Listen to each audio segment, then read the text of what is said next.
Happy Mary Monday, you guys. You've tuned into Real Talk with Mary Jae. We're sharing with you all over the world.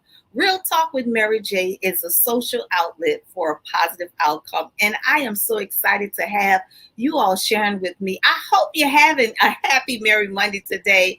I am having a happy Mary Monday, you guys. I have this powerful young couple that is sharing with us. They have an amazing platform, Marriage Matters. They have so much great nuggets to share, so much wisdom to share.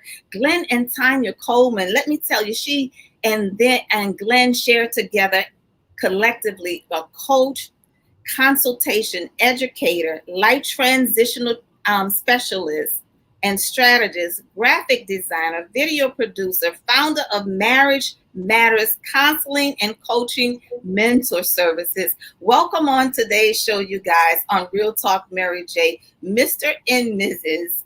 Glenn Coleman. Thank you, Tynia and Glenn. Thank you all for coming. Hi, thank you for having us. Definitely. I am so excited to have you guys here. As I said, you all have some amazing content on both Facebook and Instagram. And, you share so much wealth of information, helping relationships, helping married couples stay together, stick it out, and dealing with the matters of the heart. So I am so delighted to have you two to share with me on today. Will you let our listening audience know more about who you are, where you're from, and all the services that you provide? Okay. Well, first of all, thank you for having us. Yes. Secondly, thank you for referring to us as a young couple. I know, right? I know. Yes, because I know you all been married for how many years? 20-something years? 20 years. 20 years. 20 years. Yeah. So thanks. But like you said, I'm Glenn Coleman. And I guess I'm kind of a all around kind of person, but I'm a certified life coach. Just love helping people maximize their potential. And whether that's, primarily with us, with couples, but also individuals. So that's primarily, I'll say that I'm not really good at talking myself up. So there's so many things he left out. I'll leave it at that. I know. Being modest, I know. Graphic designer, video producer, life coach, strategist. Yeah, and it's funny how all of those things work together, because you never know, in life how, I started out, my first, I guess, occupation was a musician, or it still is. But, I grew up playing music in church. Awesome. And did that, and then kind of got into video production. It's kind of a funny story. Some friends of mine, we had a band, and so we did a concert with the church, and we were like, "Hey, my friend, he was a photographer, and he was like, hey, it would be great if we would video the concert and then sell the DVDs." I'm like, "All right, cool." Well, long story short, the equipment he thought he had access to, he didn't have access to. So we took prepayments and all this. So I was like, man, I got to figure out how to edit video. And so I went and bought software and fell in love with it, went back to school, got a degree in it, and graphic design came along. And so now I'm using all of that to help, promote our platform. So. Yeah. Awesome. What you didn't have, you went and created and made sure that you were. That's awesome. There you go. How they say, this necessity is the mother of invention. Yeah. So exactly. Tynia. So I'm Tynia Coleman. I am a licensed professional counselor. I also do, as Glenn said, we do coaching couples together. I also do some coaching on the side individually. I was a school teacher, so I still consider myself an educator for life, because it is something that I love to do, and I find myself doing it with all of my clients at some point in time, whether I'm counseling or doing coaching. So that is the gist of what I do. Have a couple things that I'm working on now. We're working on a curriculum. I'm working on a curriculum with someone else, and so just a lot of things going on to help people. That is the ultimate goal, is to help people live their best lives. Yeah. Awesome. That is so wonderful. I was just sharing right before we came on live, how back years ago, this was not accessible to us at all. Yeah. You know, so many marriages suffered, and so many just stuck it out through the hard times and just took a whole lot and tolerated a whole lot, but didn't really know how to balance it all. And Right. so we have so much resources now where we can tap into some good solid therapy and get some good sessions, you know, to help our marriages grow and flourish. You know, we don't want to just be together for the sake of saying, oh, I've been together for years and years, but we want to like our partner, right? Yeah. Love our partner and live a happy and fulfilled and enriched life. And so that's how I see you guys, and that's what I see you guys doing, and also pouring into so many couples as well. Yeah. So Yeah. therapy is awesome. It is so good, and I am elated to have you guys doing the work as well. Thank you. Thank you. We're so glad to be here with you and to just be a part of what you're doing. This is amazing. Thank you so much. So listen, guys, you all had an opportunity to just dive into the book Pillow Talk, into the chapter Pillow Talk. And so, you know, I was elated when I wrote the chapter, you know, all of the stuff that we go through and the experiences that we go through in life, you know, which did inspire me to write the chapter. So can I get your take on it? Let me know what you all think, both or individually, however you all want to share. Let me know, how did you find Pillow Talk? What did you think? Sure. Yeah. Go ahead. Okay. I was going to say, you know, it was very engaging. The way that you wrote it, it just really pulls the reader in. It gave a lot of information without feeling like you're necessarily on reading something that's saying, okay, take step 1, 2, and 3, but I'm giving you these great nuggets and tools and strategies and things to think about and consider, you know, in your relationship, how you're maneuvering, how real life is actually impacting your relationship. And so I thought it was a really, really great read, and definitely some things that couples need to employ in their marriages. Yeah. Thank you so much. Thank you so much, Tynia. You're welcome. Yeah, and I echo everything she said. And I love, there's this this undertone in that chapter of, you don't have to do it alone. Right. And I think that's one of the things that a lot of couples, it's like they're married, but they're living single. You know, they think single, they plan single, they handle their trials or whatever, their circumstances single. And one of the themes that I found underlining that whole chapter is, you know, it's like in relationships, you have in partner bear care. Yeah. Okay, you froze up just a little bit, Glenn. Okay, I hear you now. Yeah. Okay. So what was that last part you said? In relationships, you do what? Yeah, I was just saying in relationships, you have this built-in partner where you don't have to do it all by yourself. And so many times we think we have to, and we think that makes us stronger, or that makes us more of a man or more of a woman, you know, superwoman, the whole superwoman complex. But you don't have to do it all alone, because that's part of, you know, the reason why you're in a relationship. Right. Exactly. That's what partnership is all about, right? It's coming together to confide in one another, and you don't have to do it alone. And so one of the things that I loved about Pillow Talk and writing it was because, you know, I understand that through the processes of life, there's going to be some challenges. There's going to be, and Tynia, I know you can relate, and I'm not just, Glenn, trust me, I'm not excluding you, okay? It's all right, I understand. We girls here, we carry a lot of weight, right?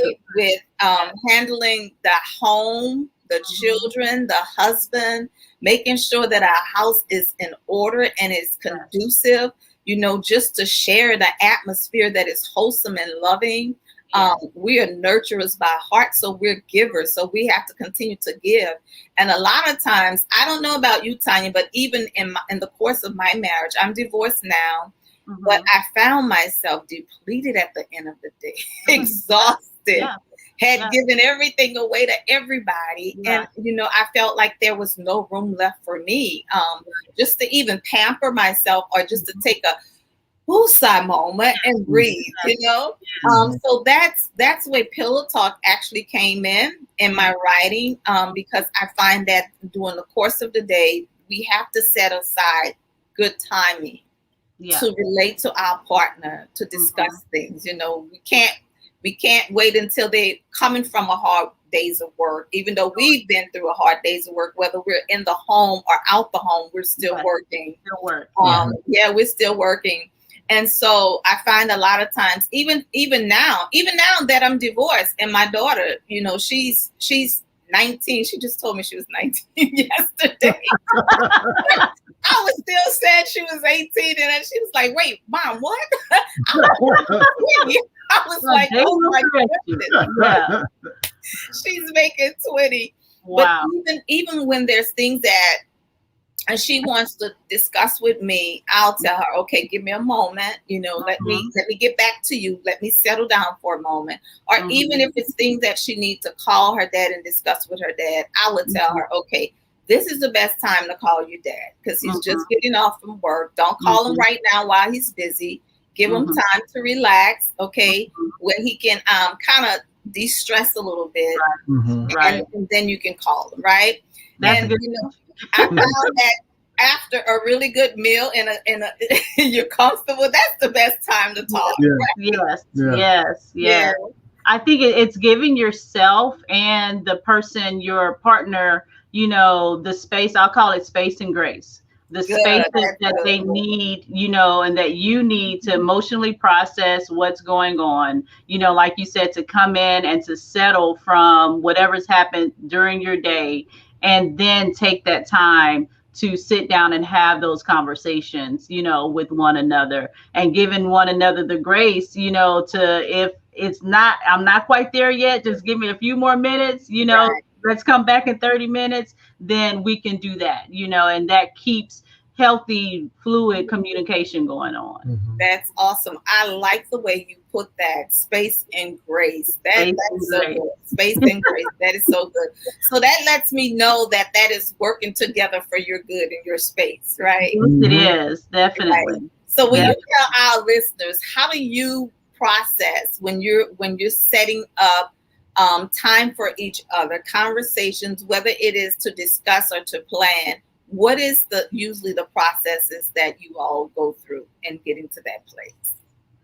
Well, the first thing you have to do is make the time to do it. Right. Yes. I always say that relationships are not set it and forget it. And a lot of people don't. We've been tricked and bamboozled by Hollywood, and they think that marriage and love is spontaneous and and I mean, don't get me wrong, there's a part of it that is, but you have to, if marriage or relationships are just like anything else, you have to plan. So those times have to be planned. So Tynia and I, one of the things that we do is if there's something that's pressing that we know we need to talk about, we set, what is your calendar like? And we share a calendar. So we actually put on the calendar, and there's, the more we find we do that, the more we create opportunity to connect. Because if you don't, if you don't create that time, then it won't happen. And even when you talked about having the time for yourself, right? If you don't create that, if you don't make time for that, then it just won't happen. So for us, the first thing to do is to plan. To have that conversation. Right. Yeah. We schedule meetings. And so we will actually put on the calendar family meeting. And so a family meeting may be just Glenn and I, or the kids may be invited to that meeting, depending on what the discussion is, and we, like you said, you have to set that time apart, and you have to be intentional about setting that time apart. And, when we put it on the calendar, then that holds us accountable, and we don't, you take another appointment or another meeting during that time that's set aside for us. Mm-hmm. Yeah, that's really good. Actually, as a matter of fact, Tanya, when I was setting up this appointment with you guys to have you on the show, that's the first thing Glenn said to me. Mm-hmm. I have, my calendar looks good, but let me check with Tanya, let me check with my wife and see if this works for her. So when he shared with me that you guys share a joint calendar together, so that's wonderful. And I think that is so needed, that couples need to have that cohesiveness where they can balance things out and spend time together. That's wonderful. That is something that I do with my children, and I try my best to plan dates even with my kids. I'll tell them, okay, we're gonna have, my son has his own apartment. He's 25 years old, and and I would say, okay, well, we're gonna do like game night over there by my son, and we'll all come together. I have a 25-year-old, a 36-year-old, and a 19-year-old. They all work apart. And so we try to still keep those things going. Roundtable discussion is so good as well, and it's not always welcome. Because when we're at dinner time at the table, I would say, okay, so what's going on in your day, or what, how's it going with you? And, especially with my 19-year-old, she'll be like, oh, Mom, do we have to take turns talking right now? Or she'll keep it real short. My day's good. I've been doing well. How about you? I think that is the best time to debrief, Absolutely. Over a good meal, coming together, and that's been going on for generations too, soul food, just eating at the table with family, and just, talking about our day-to-day, what's going on, or what is it that we need to do, or what we want to do and share. Absolutely. So I think that's important as well. Absolutely. Yes. Yeah. And I also think I want to say this, in that process, once you schedule that time, make sure that, one of our, we say we talk about everything often and all the time. And that's good. In those meetings, that's the time, that's not the time to hold back. Right. You want to make sure that, which this is something that I had to work on, I'm still working on, is the vulnerability that needs to happen in those meetings, and to be open and honest with each other, about whatever the thing is that's going on, whatever we're discussing. Because for me, the tendency was, I didn't want to say anything to hurt Tanya or to make her feel bad. But at the same time, inside of me, I was still hurt and I felt bad. So our relationship was still suffering because I wasn't being honest. So, once you make sure that you schedule that time, that time now it's because, time is our most valuable commodity, right? Yeah. So we have to make the most of that time. And that's not the time just to, just sit there and, you have to be engaged. I guess what I'm trying to say. Yeah. That's so well said. We have to engage one another. We have to let our partners know that we are concerned, that we hear them, that we listen, And a lot of times I find that through the course of the day and all of the stresses of life and the things that we may have going on the outside, that we don't want to allow those same things to follow us home, right? And come into the home. And we don't understand that we're really dealing with what's going on the outside, but it's being expressed, it's coming out. Through what we're really processing throughout the course of the day. And so it's good to just take a moment and to just discuss it. I think that's important to just discuss it, because you may not know that the reason why I have this chip on my shoulder because I've been stressed all day. I've been dealing with some things, that I'm just kind of like up to here with. And now I'm at home And because dinner is not ready yet, or nobody walked the dog or what have you, and I'm upset, but I'm not really upset about that. I'm upset about everything else that has transpired throughout the course of this day. So if you all noticed with the book, in the chapter 7, Pillow Talk, I talked about setting the gauges, setting the temperature, making sure that the gauges are set. Tell me what you thought about that. I thought that was really great. Being able to, it's like coming in and assessing the environment, checking to see, and it's the internal environment and the external environment, that we're checking on, and being able to, I'm the mom, the wife, and so I can set the tonality of what's happening in the household. I can set, the atmosphere. I can feel the atmosphere, and what do we need to do to shift the atmosphere. So I love that of setting the gauges. That was really great. Yeah. It reminded me of I don't know where I got this from, so I can't credit anyone, but the saying is, I want to be a thermostat and not a thermometer. That's right. And so, even in checking the level, checking the gauges, checking the temperature, the tendency is to dip down to whatever you are experiencing in the house at that time. And I think that's how stuff escalates. Yes. Because like you said, when you come in from work and you're stressed out or whatever, if I pick up on that and I'm like, well, I get offended at your being stressed. Right. Well, now, okay, I always tell Tanya, if you're at on a scale from 1 to 10, if you're at a 5, then I need to go to a -5 because I got to balance that out. So that's good, Glenn. Coming in and setting, being the thermostat and not going down, if she's stressed, well, then it's my job. And again, this takes practice because you don't want to be the brunt of someone's day. Right. But if I, like I said, dip down to that, then it escalates from there. So yeah, be the thermostat, set the temperature. Don't be the thermometer. Don't be reactive. That's awesome. Yeah, that's awesome. And I enjoy hearing you guys.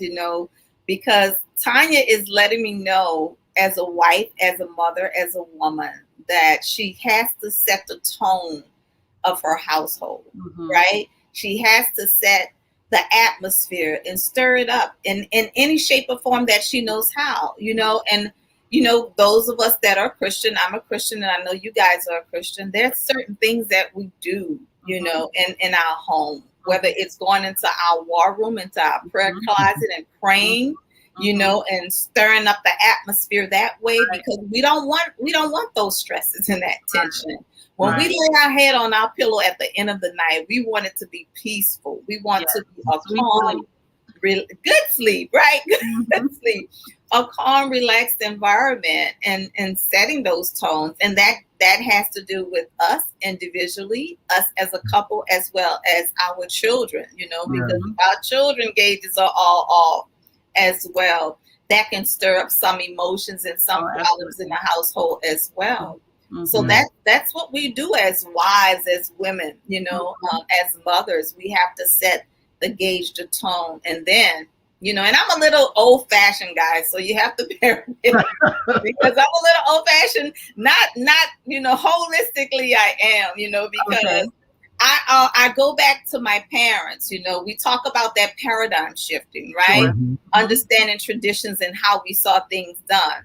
But I always saw my mother, she kept a clean house. It was 8 of us. She raised 8 children, 2 girls and 6 boys. And those 6 boys were not washing dishes. They should have been, but they were not. She would put a schedule on the refrigerator every day who did what, because my mom was a nurse. So she worked, and my dad was a carpenter, he was self-employed carpenter. So she would have the schedule out, place it on the refrigerator. And looks like when it came down to my brother's turn of washing the dishes, they just didn't do it. Every dish in the house was dirty. I would probably come and wash the dishes myself for them, But my mom always made sure that the house was in order, and I go back to that in my mind as a child, seeing her doing that and working and waxing the hardwood floors and cooking and making sure that dinner was ready. She would take my dad's meal and she would put it on the side, cover it with foil and put it on the side until when he comes home, and bring it to him on a tray, and serve it to him on a tray. And so some of that seed is still in me. And I just saw myself doing that, as a young girl coming up, married, serving my husband like that on a platter.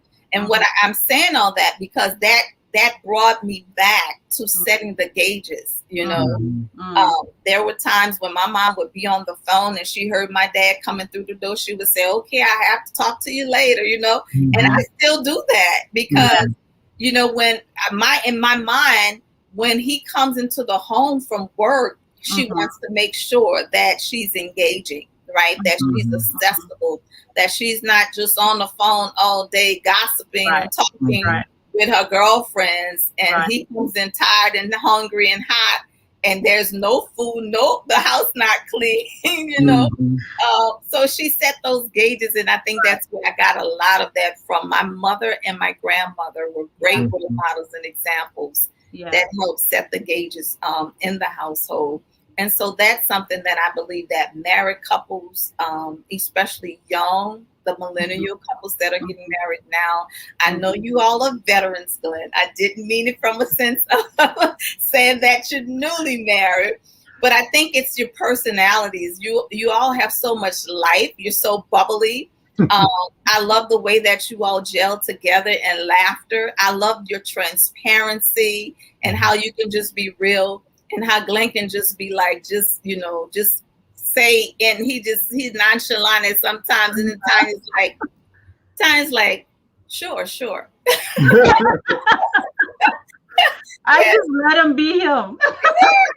I love it though. I love it because that's just the perfect blend, That's the perfect blend. I love couples that are that way because sometimes you see so many couples that one might be like bubbly and just, over the top, and the other one is just so reserved and constrained and like don't want you to say anything, don't want you to say anything, not smiling or anything, just sitting there frowned up like, oh God, he better not say anything. That's going to embarrass me. Well, she does that sometimes. It has taken some work because I have been that super reserved person, just kind of rigid almost, and Glenn is like, he is a very fun personality, very, just kind of chill, go with the flow personality. And so he has helped, in the 20 plus years that we've been together to balance me out, and we're getting on this social platform. He's just like, babe, just be yourself, just relax, and so I've had to work on that over these last couple of years of just doing that and just being who I am when it's just us, and so he's brought out a lot more fun in my life. He's brought a lot of fun to my life. So that's awesome. And I see it. Tanya, listen, I can relate to that because I once was that girl as well. And as you see now, I am so free being me. Yes. I'm going to tell you. And here's the thing. I've always had that in me, but I only present that privately. Not publicly. Thanks. That's the private specter of me, right? And I remember looking back over years when I was married for almost 19 years. And I remember it was our anniversary. I forget what year it was. But my husband and I, at that time, we were eating out at Ruth's Chris Steakhouse for our anniversary, right? And he wanted to celebrate like with champagne or toast or whatever he wanted to drink. I forgot what he wanted to drink. And he turned to me, this is so funny now that I'm thinking about it. He turned to me and he said, because I was always that really reserved, real poised, real serious person, like don't, like, let's not do that, don't do that, don't embarrass me, kind of thing. I'm nervous, I don't want anybody thinking this about me. Right. I was really that girl. And I remember he turned to me when the server came around and asked what were we drinking. And I think at that time I was, because I don't drink sodas or any of that now, but I think at that time I was. And I think I said, I'll have a Sprite or whatever. And he looked at me and he said, is it okay that I get a cocktail to drink?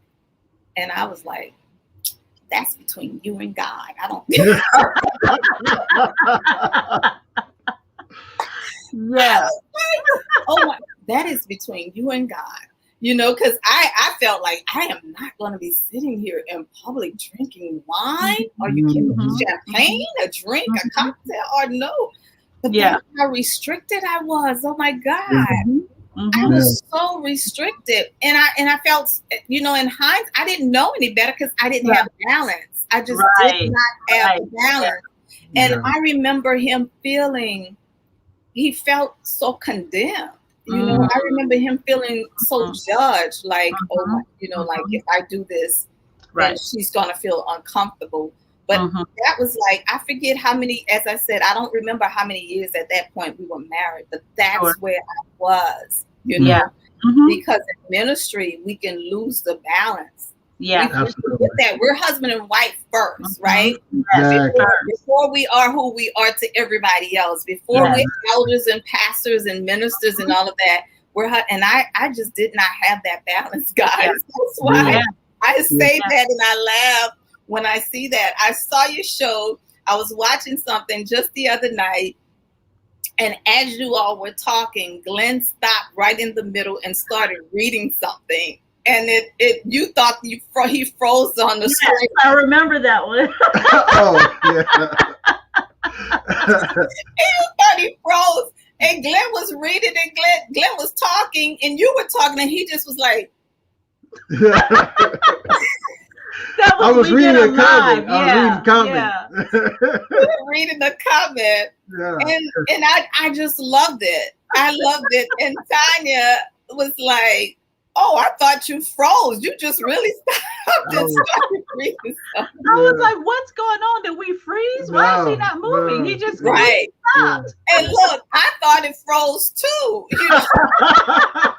I love it. Okay, I wasn't alone. Thank you, Mary. But you knew I did. I mean, how can I freeze in real life? I don't know. It was one of those moments like, I thought you froze. Yeah. And I guess she was looking at the screen. And she was looking at the screen. That's all we froze on screen. No, I was reading the comments. I remember that exact moment. That was so funny. Even in that moment, because like one of the things with our podcast, I always tell I don't do much editing of the content because I don't want to put on this. We tell people all the time, we're not perfect. We make mistakes. Right. We say things that we probably need to take back. But there are some times where she's like, yeah, you got to edit that out. You can't say that. But that moment was an example of, this is just us. And we're not, we never claim to have a perfect marriage or a perfect relationship. But the whole thing about this is, here's some things that has worked for us. Here's some areas that we've grown in. And when we grew in these areas, we saw the exponential growth that happened in our marriage. So that's what we're all about. So yeah, I mean, it's you never know what's going to happen. Yeah, you never know what's going to happen. Especially when we're doing a live. Yes. So. Yes. And we like to keep it fun and we like to keep it, engaging. And we believe that people connect with realness, That's right. Connect when you are being transparent, when you're being authentic to who you are, and you don't have to fix it all up and put a pretty bow on top, just be who you are. And we find that people really connect with that, and that makes them more comfortable to open up and to say, hey, we're struggling in this area. We need some help, because people, if they feel like, well, you guys have it all together, you're, couples goals, that's the thing now. Then, I don't know if we can come to you with our issue, this may be too much for them, So we want to always be, where people can feel that they can connect with either what we're saying on the podcast, or if they reach out, to us for coaching or what have you, that, we're real people too, and whatever the issue is, we're not closed off to discussing it or doing our best to help you through that, and I'll add to that, and this is a little off, but I just feel like I wanted to say this right here. I think you talked about in ministry and in church, and I think that that's why I see so many great men of God, they fall, but I'm like, I think that part of that is when you're in a situation that you're not supposed to be in, or you having thoughts that you're not supposed to have because of your position, then you feel trapped. It's like, who am I going to go to? But if we normalize, hey, I have struggles too, and here are my struggles, and not judge each other for our struggles. Absolutely. To the Bible talks about, confess your faults one to another, and pray for each other. And if we could get that in the church world, I think that we'll see a lot less of the scandals, because it won't be a scandal. It's not a scandal if I put it out there. Right. Exactly. This is these are my struggles. I need help, and that doesn't make me less of a. That doesn't make me less anointed. That doesn't make me less of a man of God. None of those things, because the only man that lived perfect here on earth, his name was Jesus, and he died for all of us, so we don't have to be perfect. That is so good, and I think that's what we're missing, and a lot of marriages suffer because of it. They suffer, and when we think of holiness, my idea of holiness was just an appearance. Holiness as a young woman coming up with an appearance, not understanding that holiness comes from within, and it's what the two of you share together. There were some things that I would just separate from what I thought was holy, but it was still in the conforms of marriage, so everything that you do that is within the confines of your marriage is holy and set apart from God. As long as you're not allowing anybody else to filter in, you're not letting anything and anyone else to enter in your covenant. But that I think we get it wrong a whole lot when we look at those who are higher up, because they're really giving us the public version of themselves, right? That's who they are, public. And I know we want to be our best at all times and put on the best face forward, all the time. But there's some things that we need. We need to see you kiss your wife.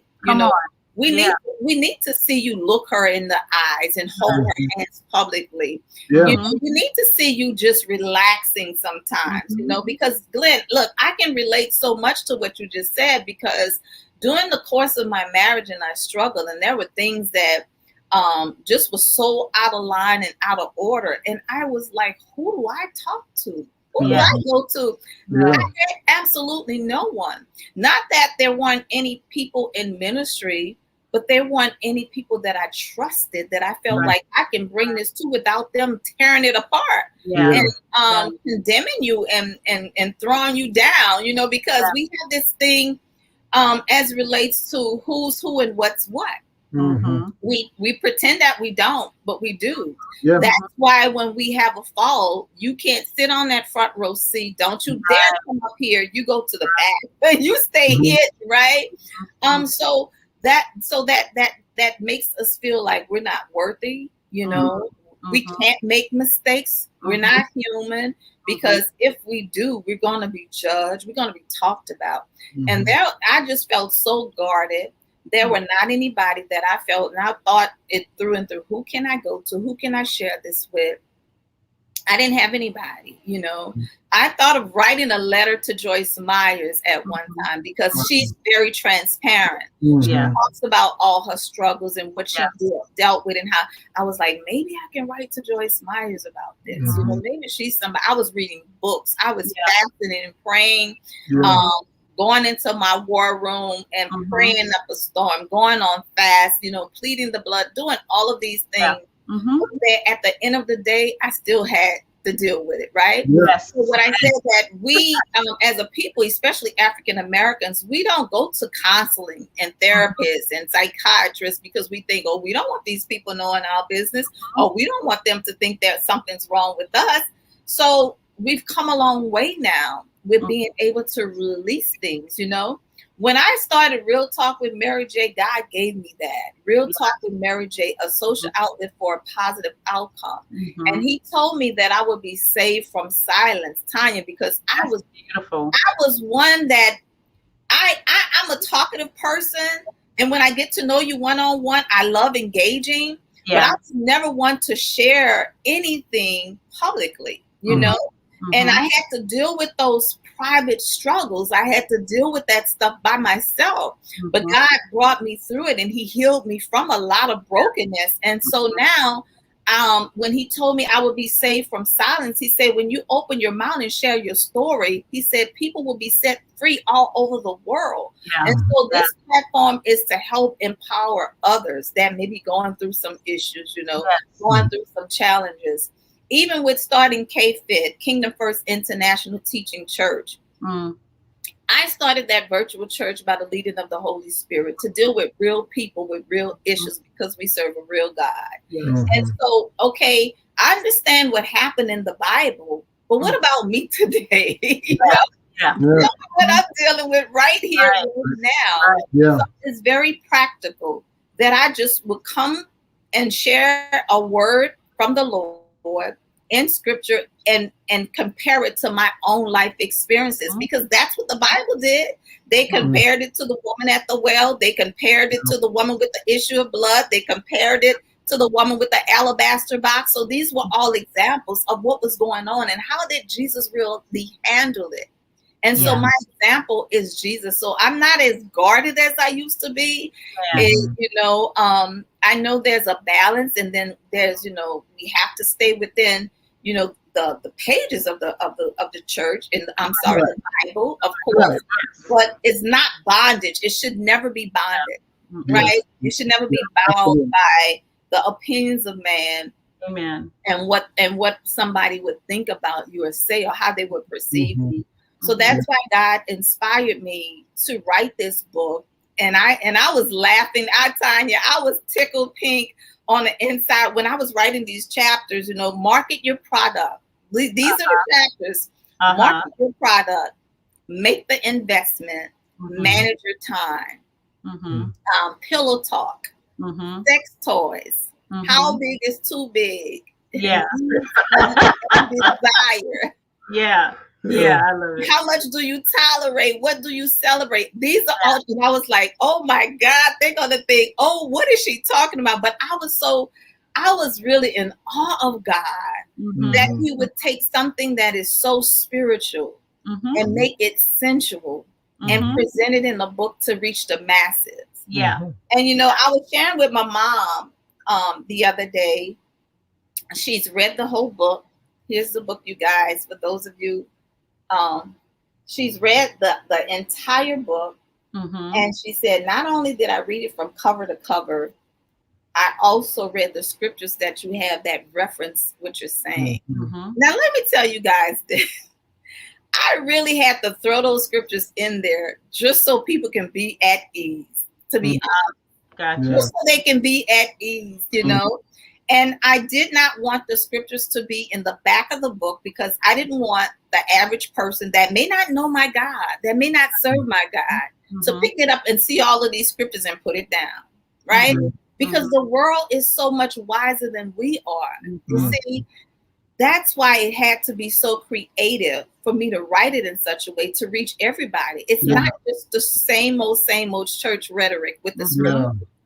So I put the scriptures in there actually just to ease those deep folk that were deep water walkers. Like I was a deep water walker. Walking so deep that I would drown, right? I would think.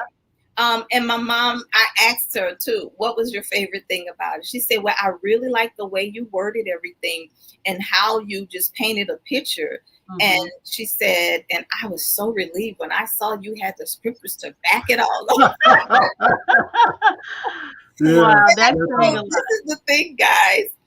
Like when we read the Bible, the real Bible, I'm not talking about what we hear preached on a Sunday. I'm talking about when you have a relationship with God and you get into the pages for yourself, chapter by chapter, you will see that we serve the God that was so balanced. You know, I said he made sex. and he made sex good. So why are we ashamed of it? Why are we afraid to talk about it? You know, why are we embarrassed about it? You know, I told my mom, I said, my Bible has the Songs of Solomon in it. I don't know if it got scratched out of somebody else's, but it's still there in mine. And he talks about breast, thighs, all of it. And he ain't talking about chicken neither. Exactly. He speaks about it all. I said, well, why would, if we believe in the Holy Bible, that's me. I believe the Holy Bible, you know, that it's the infallible word of the Lord. Absolutely. And so I believe it from Genesis to Revelations. I'm not just going to pick and pull what I want from it. I'm going to read the whole thing. So if I'm going to dismiss some things, then I have to dismiss everything, right? And so I told my mom, I said, that's why I was so confident in writing it. I didn't apologize to anybody who thought anything about it, because I know what God has given to me. And she was just so well pleased. So if I got the stamp of approval from her, yes, that's beautiful. I love that. You know, I think, you know, Glenn and I talk about that often, that, you know, we have been so shy, and as the church have been really shy and quiet about sex and sexuality and sensuality and all of those things. I don't know, you know, is it that we have not known what to say? We, you know, a lot of times we've looked at it as a negative thing. You know, it's not something that we should talk about in church, but yet it's something that God created, and it is in the Bible. You know, we love Song of Solomon. That's something that we suggest to couples to do for their pillow talk, you know, is to read that together. And I think that we, especially in today's time, when sexuality has become such a huge issue in the culture, it always has been, but we have so much access now with the internet and social media and all of these different things, that we have to begin to be loud about sex and sexuality and God's intent, and not just for procreation, but also for the enjoyment of it, and to, you know, engage with your spouse, and that the deep, intimate connection that happens with a couple when you engage in sex, and that does not happen just at night. You know, that process begins earlier in the day. You know, Glenn and I always say, you know, that intimacy, it starts with being vulnerable. And so a lot of times people have to do the work of vulnerability to create real intimacy. And when you do that, then you will see the fruits of that in your sexual connection with your partner, you know, with your spouse. Yeah, that is so well said. So well said, you know, and I think it has to do a lot with tradition, you know, how we were taught, you know, how our grandparents were taught, what they instilled in us, you know. And so that's why in the beginning of the book, I talk about market your product, manage your time, and make the investment. In the preface of the book, I talk about growing up. You know, you may not have been reared in a very family-oriented home. Maybe you didn't have intimate discussions. Maybe you didn't see a whole lot of affection displayed, you know. You may never have seen your mom and dad actually kiss, you know. So that is not a part of you. So that when we see that, it's like, oh, why are they kissing in public? Or why are they holding? They need to get a room. You know, they need to go sit down somewhere. You know? Right, all that PDA. We get so edgy about it, but I, you know, Tanya, you said it so well. You know that it's not just for reprocreation. It's to be enjoyed. And sex is a very beautiful thing, but I also say it's very spiritual. Yes, it's very spiritual. I don't know who decided to make sex a curse word. You know, I don't know where they got that idea from. You know. But I wrote the book where it's very interchangeable. So whether you are a Christian or non-Christian, you can pull from it. You know, whether you are married or not married, you can still pull from it. Because here's the bottom line, guys. There are so many people who are not married that are having sex and will have sex and will continue to have sex. So how do we reach them? You know, by beating them over the head with a Bible and telling them, you know, they're going to be condemned for hell, you know. So we still have to be able to reach them, and we have to be able to reach them where they are. Because Exactly. if the truth be told, we weren't always where we are, right? You know, No.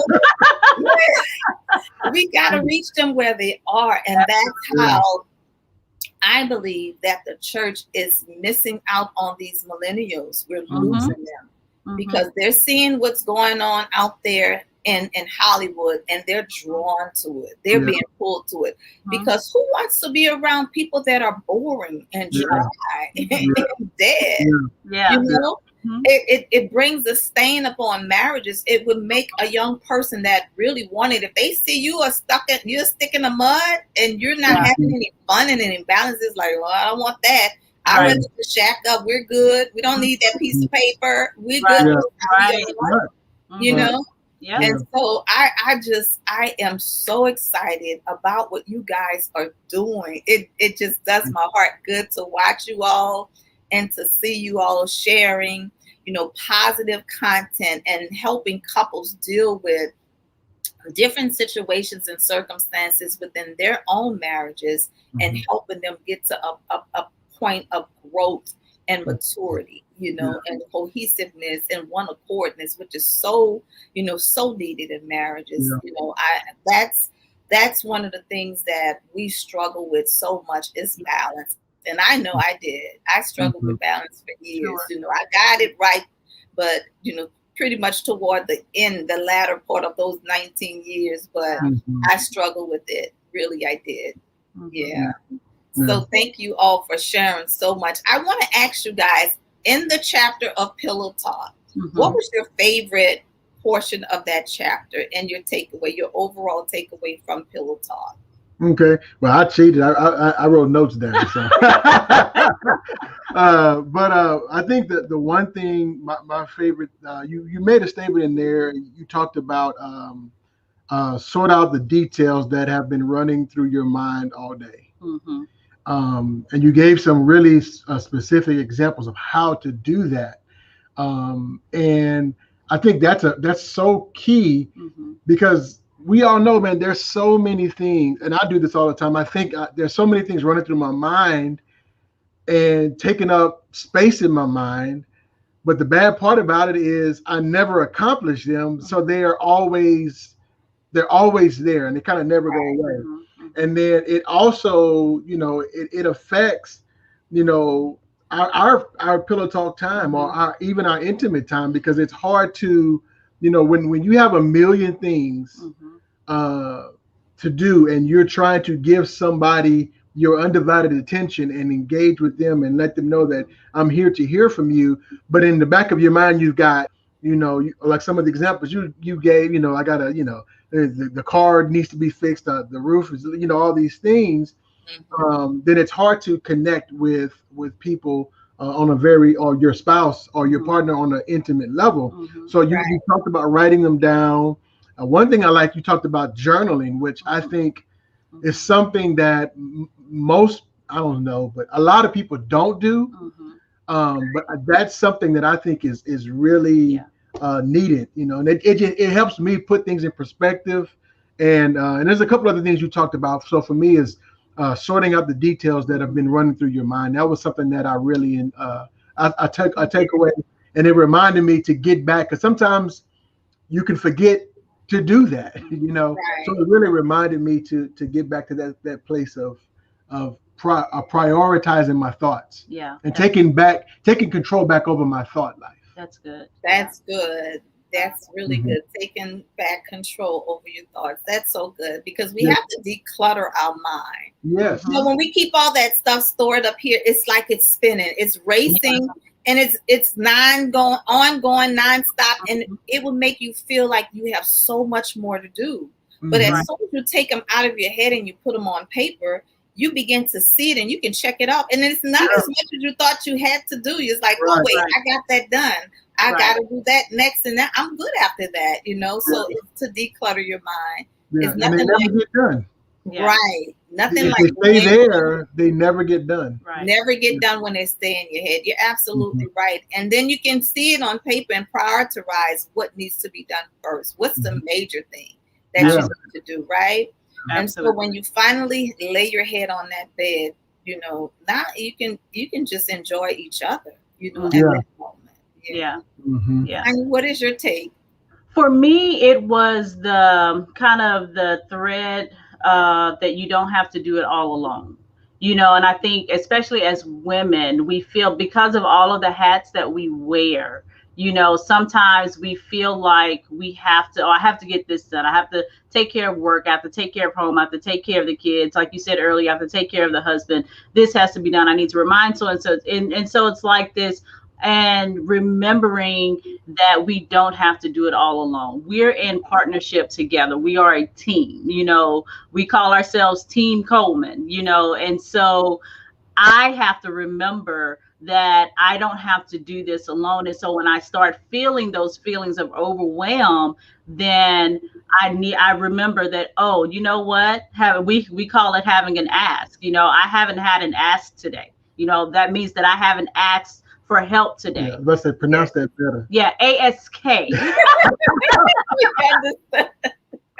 Because at first it sounded like you said something else. Ask.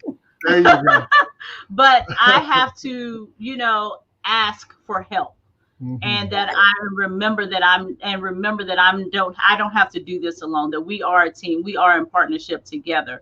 And so for me, that part of Pillow Talk, personally stuck with me, that, what, I don't have to be Superwoman. I can take the S off my chest and hang it up in the closet for another time.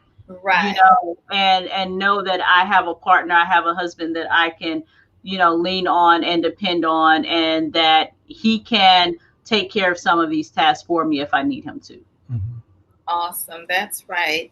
Listen, guys, I want us to reach everybody where we are, where they are rather, and just kind of go in a little deeper, a little further with them. For those who are struggling during the course of their marriage, how can you reach them? What is it that you can say to help them, to get them through? You guys have been doing this, working at it for 20 years now, and marriage does matter, and I love it. And marriage matters to us. I love that as well. So go and share with our viewers that are watching right now, and let them know what is it that they can do to get to where you guys are today. As far as just contact, or you want us to? I'm sorry. Contact.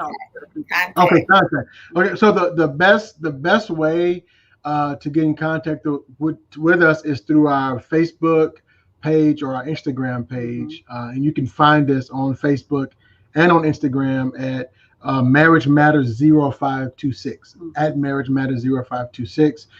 You can leave us a message in our inbox, or you can email us at info at marriagematterstous at gmail.com. Yes, and that's marriage TOUS at gmail.com. Yeah. Okay. Marriage matters. Yeah, I said info, but marriage matters to us at gmail.com. Yeah. Marriage matters to us. Yeah. TOUS. Yes. Will you let also our listening audience know overall, holistically, what is it that they can do to get to where you all are? I know it's different steps that you take, but just give them a little snippet of some of the things that they can do to get to enrich marriage, a balanced marriage. One of the things that we found is that one of the keys to this is make sure that you're working on you. Because a lot of times we automatically go to the marriage, but if you're not, we say this thing all the time, 1 times 1 equals 1. So a marriage is one whole person times one whole person equals one whole marriage. If you have a half times 1, that equals a half. That's two right. halves together equals a fourth.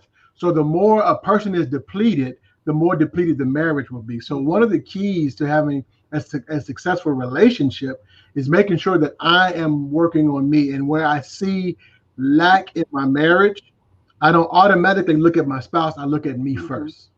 That's good. That's what I would say. Yeah. And I would also add to that, I would say that vulnerability is key. I know that vulnerability can be scary for people because that means that I'm taking a chance of really, really letting you in on who I am. But we create that, as Glenn mentioned earlier, by being open and honest about everything all the time.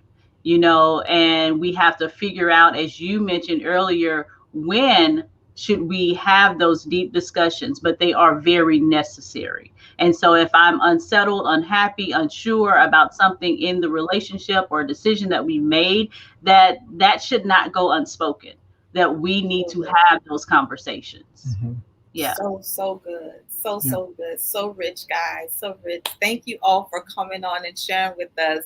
I'm so glad that you all were able to read Pillow Talk and pull the information, the content from it. And I pray that it resonated with you as well. Yes. You had to share as well.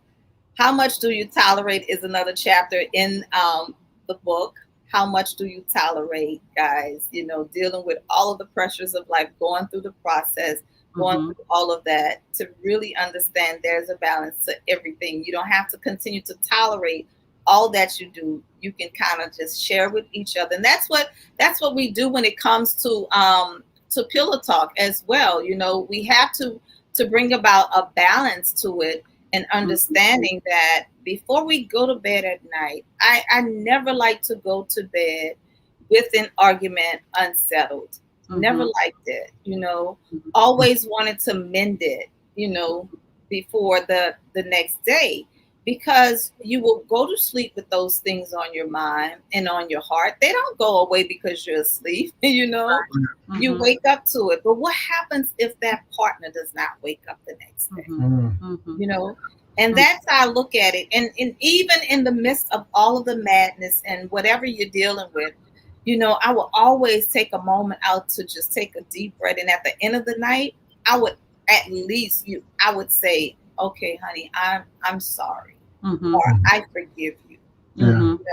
Because I want to, at least at the end of the night, my last words be words of kindness. It has to be something that can relieve the person, that they would settle in their sleep. I love you. I forgive you. I'm sorry. And there's nothing wrong with saying that you're sorry, even when you're not wrong, right? You don't have to be wrong to say I'm sorry, right? You can just say it and just deal with that and have a peaceful night. So thank you all for coming on to share and Pillow Talk with us on today. Did you guys have a happy Merry Monday? We did. Thank you for having us. This has been great. Thank you all for sharing with us. I want you all to go and get a copy of, can you all see it? Am I holding right? Yes. Intrigue. Get a copy of Intrigue. You can get it right now on Amazon. You'll be able to find Intrigue at Amazon.com. Thank you to Tynia and Glenn Coleman. Thank you for sharing with us on today. Happy Merry Monday to you all. I hope you all enjoy the rest of your day today. Enjoy your day. Good guys.